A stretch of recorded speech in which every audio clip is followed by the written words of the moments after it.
Shalom. With Hebrew Israelites, this lesson is to show how the house of Israel became Gentiles.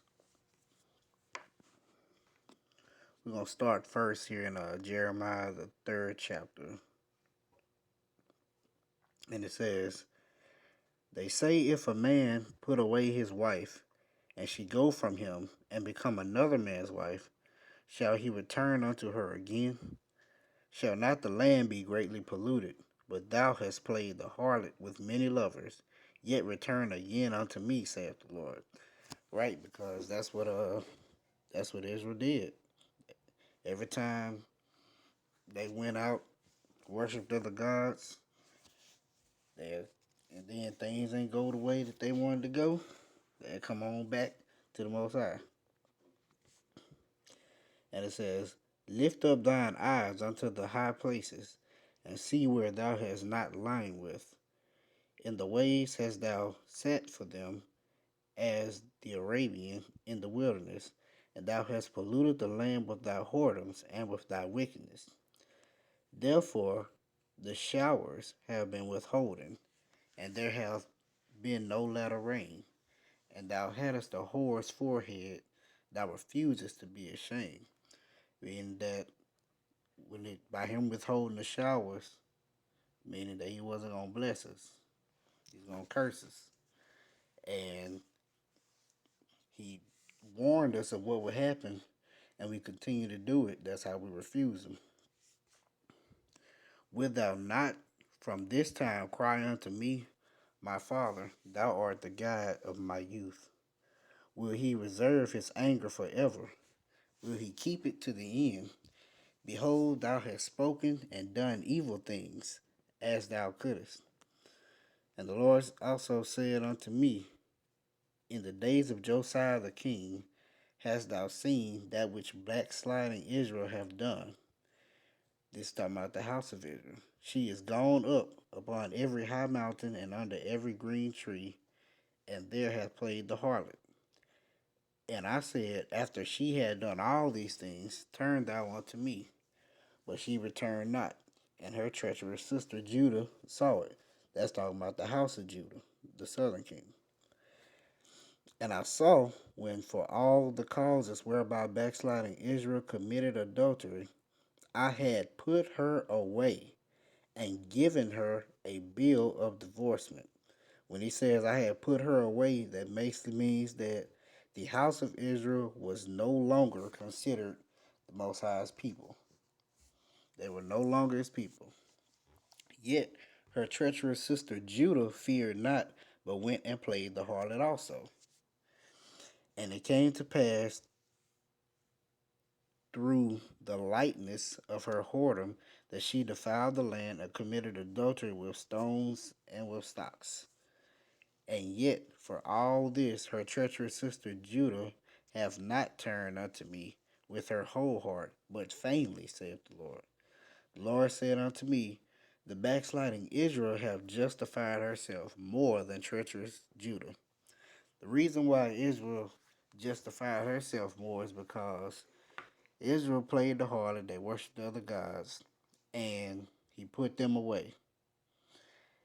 And Judah saw it, or the southern kingdom saw what Israel was doing, and seen the result of what happened. But they went and played the harlot or worshipped the other gods also. So that's why uh, Israel was justified more than Judah in that situation. So now we know that the house of Israel has been put away, meaning that he gave him a bill of divorcement, so they are no longer Lord's people. So now let's go to Hosea 4 and 17.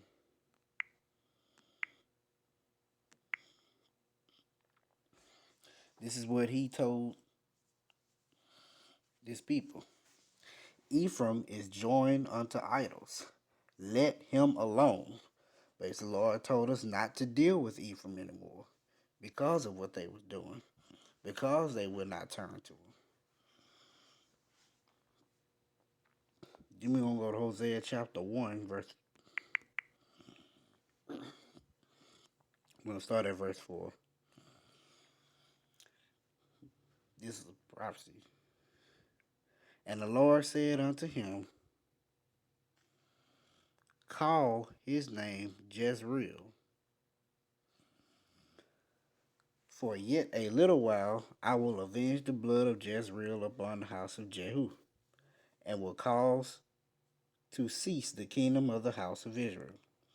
And it shall come to pass at that day that I will break the bow of Israel in the valley of Jezreel. And she conceived again and bare a daughter. And the Most High said unto him, call her name Laruhamah, for I will no more have mercy upon the house of Israel, but I will utterly take them away. This is the house of Israel being put away. This is them not basically becoming Gentiles. They are no longer the Lord's people. But I will have mercy upon the house of Judah, and will save them by the Lord their power, and will not save them by bow, nor sword, nor by battle, by horses, nor by horsemen. This is a future prophecy in which he is going to do that. You know, no, he's not gonna save us by no weapons, no missiles, not the nuclear missiles, not no guns, knives, none of that. He, Now when she had weaned Laruhamah, she conceived and bare a son. Then said the Most High, call his name Lo-Ami, for ye are not my people, and I will not be your power. I will not be your God. And that's what he said for the house of Israel. They are no longer his people. Verse 10. Yet the number of the children of Israel shall be as the sand of the sea, which cannot be measured nor numbered. And it shall come to pass that in the place where it was said unto them, Ye are not my people, there it shall be said unto them, Ye are the sons of the living power. Then shall the children of Judah and the children of Israel be gathered together and appoint themselves one head. This is the now that he is bringing them back. He's gonna bring them back together. He's gonna gather them back and bring them back into the fold. Um, and it said, then shall the children of Judah and the children of Israel be gathered together and appoint themselves one head, and they shall come up out of the land, for great shall be the day of Jezreel, meaning that the house of Israel and the house of Judah are going to come back together and be one kingdom again, no longer a nation divided. I mean, there will no longer be a southern kingdom and a northern kingdom and two different nations and two different people. They will all be one people. We'll all be together again, and we'll have one head, one ruler, and that's Yahweh Shai. With under the kingship of King David, he will be set up back up on the throne. But if you go to Ezekiel, the 37th chapter, it goes into the two nations and going into them basically not being different and or divided and becoming one stick and all that. So from here we'll go to Jeremiah, the 50th chapter.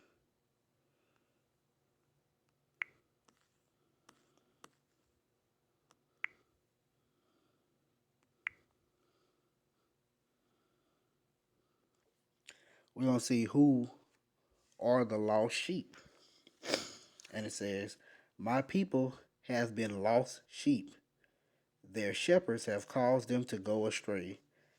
They have turned them away on the mountains. They have gone from mountain to hill.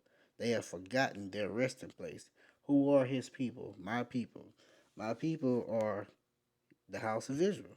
The whole house of Israel. I mean the southern kingdom and the northern kingdom. The house of Judah and the house of Israel. Those are his people. Yasher Allah. All of them. Those are the Most High's people. And their resting place is in him. That's why he's our rest. And we've forgotten our resting place. But in these last days, we waking up and turning back to Him. And now I'm gonna go to Matthew 10. This is why Yahushua came on the scene, and that's why he said, "But go rather to the lost sheep of the house of Israel," because that's who he was coming for.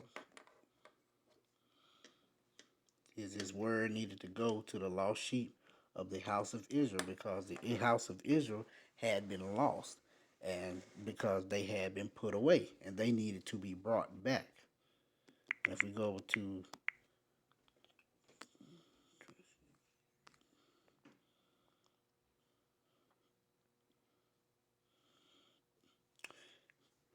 and here he says, "But he answered and said unto them, I am not sent but unto the lost sheep of the house of Israel." Once again, here it is again. He's telling them that he's only sent for the lost sheep of the house of Israel. That meaning that's who he came for. He basically came to make his nation one again.